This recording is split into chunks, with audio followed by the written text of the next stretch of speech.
In this video, I'm going to show you how to convert Google Colab to PDF. Now, the first way you could do this is to go to the top left and click on File, and then go to the bottom and click on Print. Now, whenever you do this over here, make sure you go to the right, and the destination should be set to Save as PDF because we're not printing, we're simply saving it as a PDF file.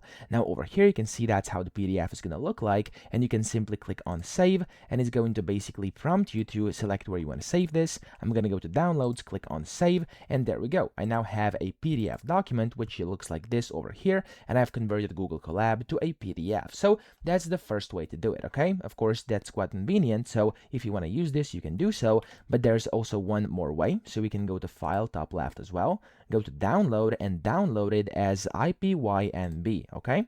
So whenever you do this, it's gonna basically download like this. Then you can go to Google and type in .IPYNB to PDF, which is like Jupyter Notebook to PDF converter. You can use any of these. There's a bunch of different ones, up to you. You can then just drag and drop your file in here. So for example, this one like that. There we go. I've selected it, and you can go ahead and basically change this. So I'm going to actually upload this again. There we go.